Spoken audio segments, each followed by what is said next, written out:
Hello, everyone, and welcome to Economics and You. I'm your host, Mr. Samuelson. Today, we're going to be looking at government policies toward competition, also laws and regulations, because that's what most of those policies are. Let's look first at why we have them. Following the American Civil War, there was a post-Civil War industrial boom. That is, the economy was growing very quickly, and industry, factories were expanding and expanding rapidly.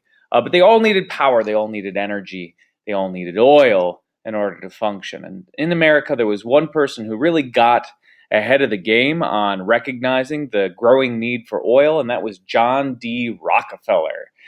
We mentioned him in our last lesson. He's a guy who controls Standard Oil that grew to control almost all the oil produced and sold and used within the United States. Now, with this control, he was able to significantly raise prices on oil and really squeeze a maximum amount of money out of all American businesses and individuals. So he became an exceptionally wealthy man through the control of a monopoly and the elimination of his competition.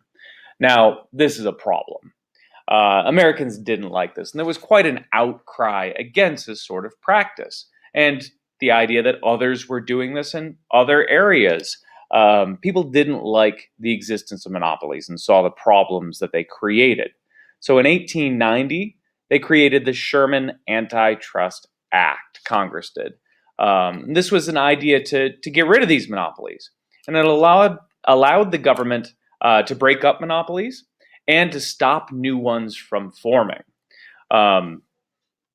A more recent example than John D. Rockefeller in 1890 would be the 1984 breakup of AT&T. In the early 1980s, AT&T had come to control most of the telecommunications market within the United States, and the U.S. government used these antitrust laws to go in and break up that company. Now, mergers are where most of the antitrust lawsuits happen now. We don't have that many monopolies, true monopolies, that exist in the United States today because we've had these antitrust laws. So the job of government becomes to stop new ones from forming.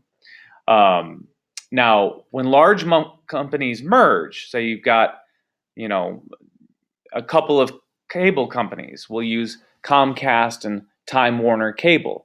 Okay, these companies both specialize in laying cables in the ground and providing access to content. They don't create content; they provide access to that content.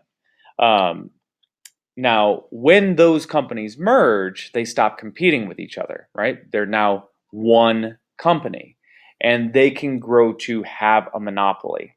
Now, Comcast and Time Warner, they did recently try to merge. That did not work out for them because of government regulation. Now, there are three types of mergers. Let's look at the three. The first one are the most damaging. These are the ones that are most blatant and obviously a potential creation of a monopoly. And that is a horizontal merger. That is when you involve two companies in the exact same area. So you've got like Exxon. Exxon is an oil company.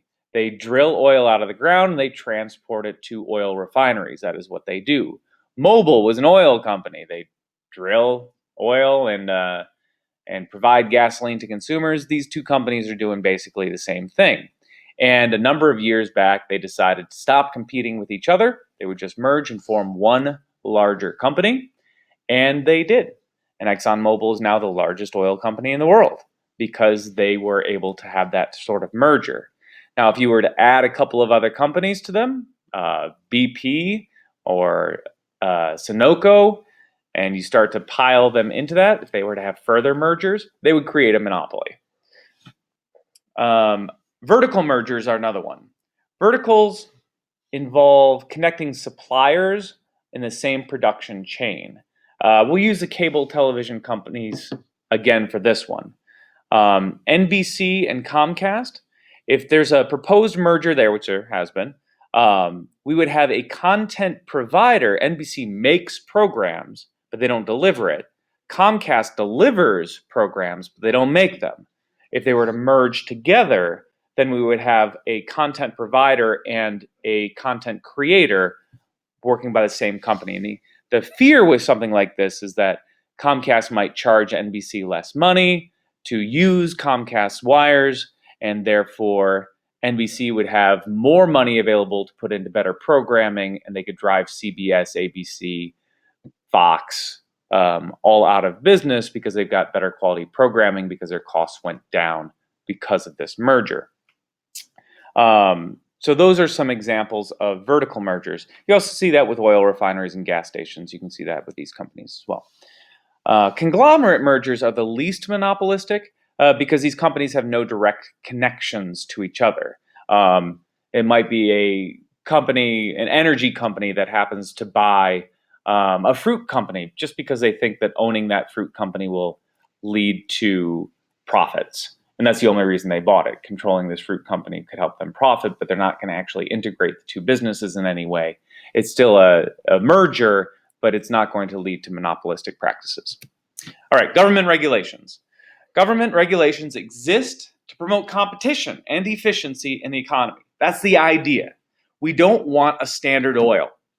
There's no competition, and therefore the efficiency of the economy, that is delivering a product to the consumer for the lowest price, doesn't exist. Not in a monopoly.